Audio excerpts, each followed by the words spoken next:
Hey, in this video I'm going to show you how to take this IP address, which is your pfSense IP address that is not secure, to something like FW for firewall or firewall.yourdomain.com or .org or whatever, right? So essentially a secure web address for your pfSense web GUI, or as it's referred to as a web configurator. So the reason I'm doing this video is someone was watching this video, how to install and secure Home Assistant with pfSense, ACME Certs, and Cloudflare, an end-to-end tutorial, and they said, hey, I have some questions. I want to do something like this, but for my web configurator front end, my web GUI front end for pfSense. So they wrote me an email, and they said, hey, here's my FQDN, router.mydomain.org. It's configured with Cloudflare as a registrar. DNS record points to the static IP. Cloudflare proxy is turned on. That's all real good. And they get to step 3 here. The rest of it, you can pause the video and read this if you want, but essentially here's the question. At this point, how do I get pfSense to have the secure HTTP browser cert when I load the web configurator from within the LAN, right? I have no need for external access to the web configurator, question mark. No one should have access to the web configurator, right? Outside of your LAN. So that's a good point. So the real question is, how do I enable an HTTPS, a valid HTTPS cert and session within the web configurator, accessed by my domain name or a subdomain name on my LAN, not my WAN. So that's what this video is going to cover. So before we jump into it, I want to cover 2 things real quick. This is an end-to-end guide, including HAProxy, ACME Certs, configuring Cloudflare, and other steps. Use the chapters if you have to skip things. And another thing is, sometimes I explain everything. I like to explain what I'm doing and why I'm doing it to give you context. So if you want, you can speed up the video to 1.25 or 1.5, and it should shorten the overall video for you. So with that said, let's jump right into it. The first thing you're going to want to do is install ACME. So you're going to go to System. On your pfSense router, go to System, go to Package Manager, go to Install Packages. You'll see I don't have any because this is a fresh install. I'm going to go to Available Packages, and that list will download. I'm going to type in ACME, enter. There we go, ACME 0.75. Let's do an install. Confirm, yes. There we go. Looks like it was a success. Now we're going to go back to Available Packages. We're going to type in HAProxy, hit enter. There we go, HAProxy. My version is 0.63_2. Hit install. Confirm. Okay, there we go. That was a success. Now what we're going to do is click Services, click ACME Certs, and you need to create account keys. Now again, if you have ACME already configured, you can skip this step. But for those of you who do not, you need to, first thing you need to do is create account keys. So you're going to want to do an add here, and you can see here the name, the description, and whether it's testing or production. Staging is very important for testing purposes. They will ban you, or at least, sorry, I don't know if ban is the correct word, but they will temporarily disable your account if you hit the production instance too many times. So you can see here rate limits apply to certain requests. So create 2 accounts, and you can do that right here. So register ACME account. I'm going to use my existing production information, so let me pop that in here real quick. Okay, so I've added my 2 account keys. The one is for testing, the other one is my main cert. So you can see here, Let's Encrypt Staging and Let's Encrypt Production. For all tests, we will use the staging, and then once we know that everything is good, we will then flip it to production, do a refresh, and have a valid production certification. So the next thing we want to do is configure HAProxy. So we're going to go to Services, we're going to click HAProxy, click Settings, we're going to want to enable HAProxy. Set the maximum connections to 1000. That's a good default setting. You can see here it's really a consideration of how much memory your server has. Number of threads, 1, that's fine. Internal stats port, let's set that to 2200. Remote syslog host, let's set that to varlog run. You can see that right here. This is why we made that disk when we configured pfSense on a different video. We made our disk plenty big enough to host via pfSense and have some extra space left over. We also want to add a DNS server, so you can see I added Cloudflare here, 1.1.1.1 and port 53. Do not forget the port. And as we scroll down, let's set this SSL Hellman size to 2048. Click Save. Click Apply. And you will get a couple notices, it looks like. Now what we want to do is add a front end. So let's click Add. We're going to name this, let's name this HTTPS front end. The description can be blank. We're going to leave it active. Port 443. We want to do SSL offloading. We're going to do the LAN IP address, port 443, SSL offloading. And normally this would just be WAN So what this front end is, if you want a connection coming from the outside world into here, such as like, let's say a website you want to host on an internal server behind your firewall, that's where you'd use your WAN IP address. But for the web configurator and for other services that you don't want accessible to the outside world, you're going to block that WAN IP address. Well, you need it accessible from the inside world, which is your LAN address, which is, in this case, the LAN address will be this 192.168.1.5. So that's what we're going to use that for, and that again will make more sense here as we get a little bit further down into the configuration.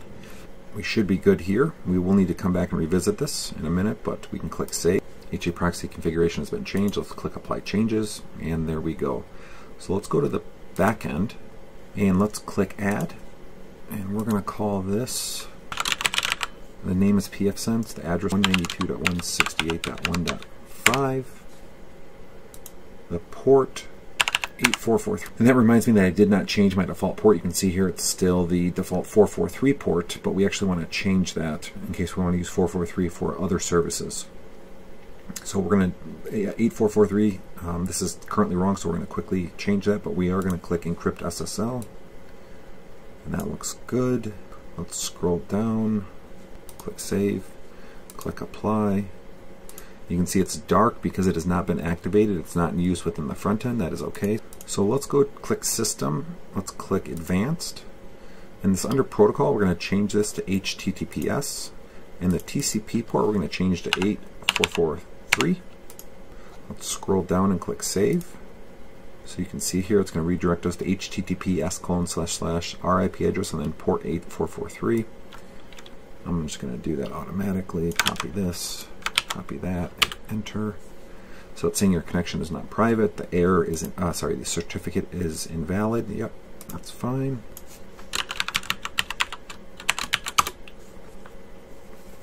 Let's log back in.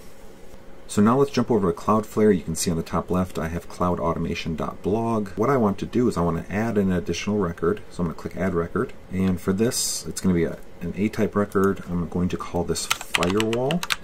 For IP address here, you're going to want to use your public IP address. Just go to whatismyip.com and then use that IP address here. It's going to be proxied. You can actually click that off if you want. That's the proper way to do it, and then click Save. What we would then do is we would go over back to pfSense. We'd go Services. We'd go Dynamic DNS, and here's where we need to configure our Dynamic DNS for Cloudflare. And for that domain, so we're going to click Add. You can see service type here. It's going to be Cloudflare, not v6. We're using v4, IPv4. Interface to monitor is going to be WAN. The host name is going to be Firewall. The domain name is going to be cloudautomation.blog. We're going to enable proxy. And here's where you enter your Cloudflare username and password. What you need, if you look here, it says Cloudflare. Enter the global API key or API token with DNS edit. That can be found on your Cloudflare dashboard. So let's just update this appropriately. Let me click Save again.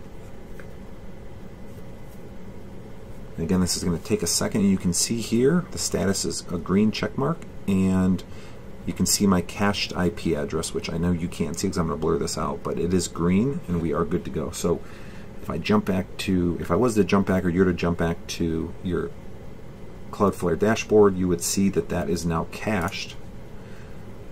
Sorry, it's now proxied, so I just did a quick F5 here. And again, I have to blur a lot of this out, but you can see that Firewall is now proxied.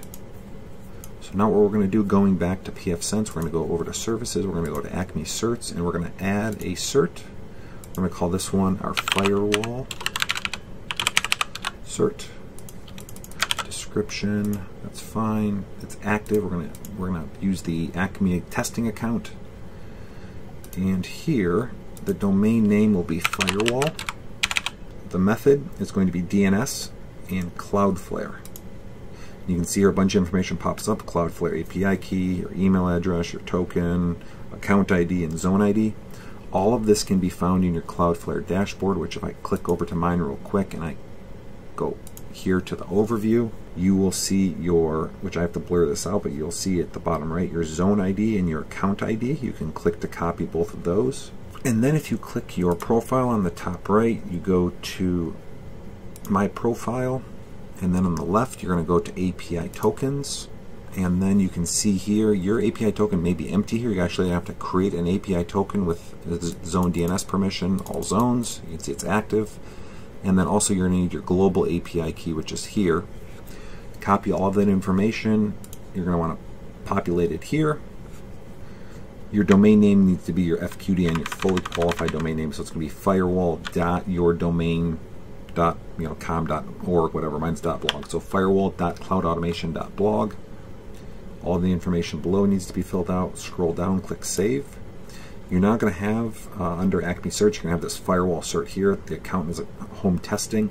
You're going to do an issue renew, and what that's going to do is it's going to reach out to Let's Encrypt, and then it's going to reach out to Cloudflare in this case and create a cert automatically for you if all of your authentication is correct. So let's click Issue Renew. This does take about 15 to 30 seconds, so just give it some time.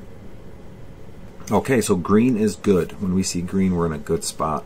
And you can actually see what it did here as time went on. That probably took actually almost exactly 45 seconds. So you can see here 20, 39, and 31 seconds all the way to 20, 40, and 14 seconds.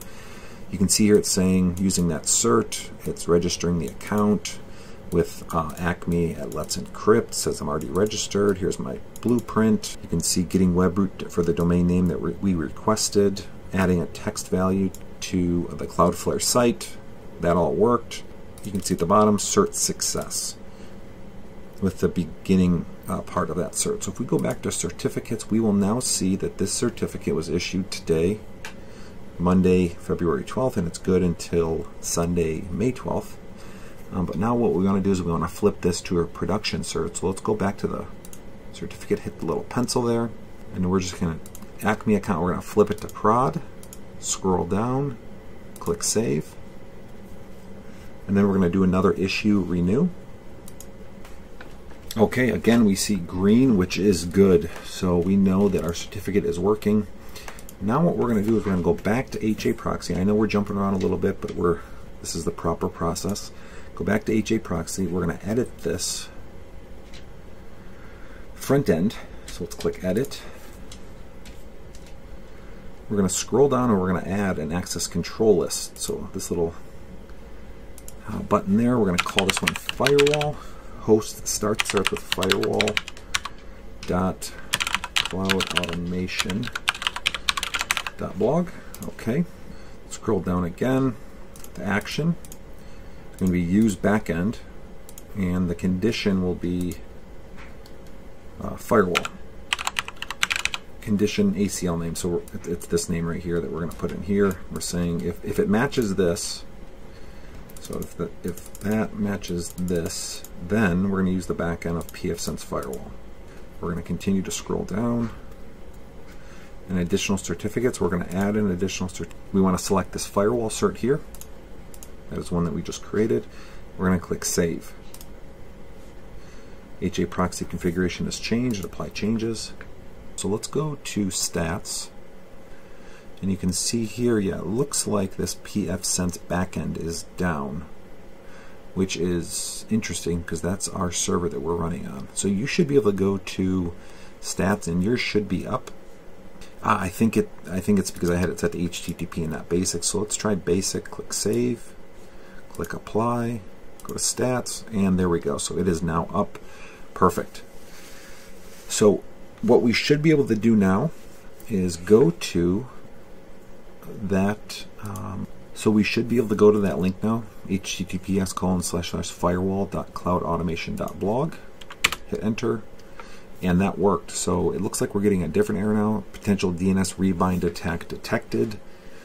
Please see this wiki. So we don't need to do that. So we have to set a couple extra settings. So if we go to System, and then we go to, I think it's Advanced, and we're going to click here into alternate host names and type firewall.cloudautomation.blog. cloudautomation.blog. And if we go back to our GUI, we can see that it's firewall.cloudautomation.blog, and we are not getting the DNS rebind. So here we can type in admin in our path. So we have now completed the configuration of the front-end GUI being secure and accessible from our domain name. However, there's one problem. This is accessible from, let's say, your phone or my phone, or if any of you guys were watching this as I was creating it, let's say I was streaming it live, you could go to this link and you could access it. Well, we don't want that, right? There's absolutely no reason to publish your web GUI to the public internet. How do we block it from the public internet but allow it within our network still to be accessible by that domain name? So we just have to make a couple configuration changes. The first thing we're going to do is we're going to go back to services. We're going to go to HAProxy. We're going to click the edit on the front end, and we're going to scroll down to the access control list, click that little down arrow. We're going to call this one IP allow list, and where it says host starts with, we're going to do a custom ACL, and the value will be the source of wherever your computers are plugged into. So the /24 or /26 or /20 or whatever you have configured for your primary subnet or subnets to access this box internally. So in this case, I think my IP address is something like .52 or something, 55, 65, whatever it might be. So it's somewhere within this subnet. Really, it's just this .0/24. So now that we have this rule, I'm going to scroll down and I'm going to edit my backend action rule. So click edit, condition ACL names, and this is going to just hit space, no comma, no tab, nothing, just space, and then we're going to call IP allow list.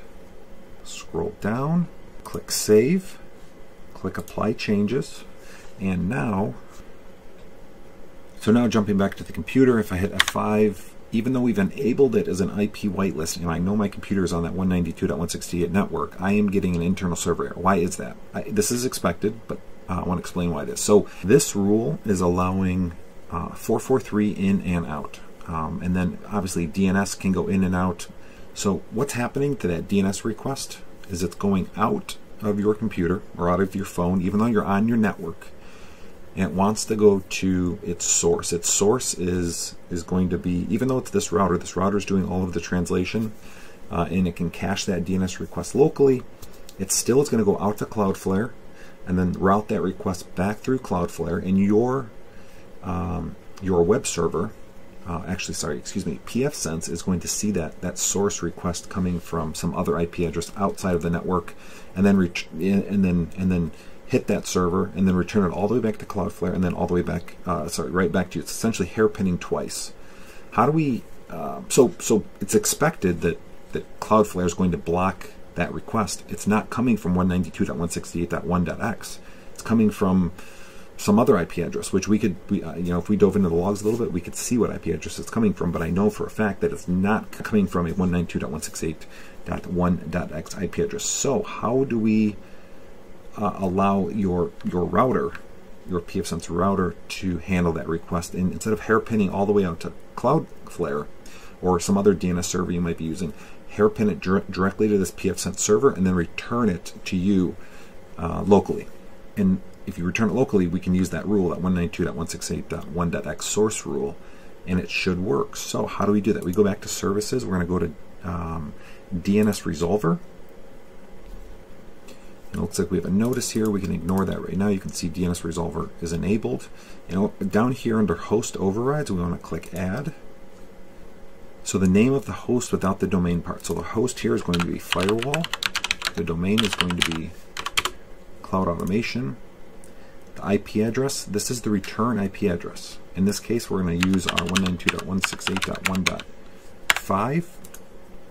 Yours is going to be 1.1. Keep that in mind. I'm just using 1.5. And I'm going to call this my pfSense test firewall.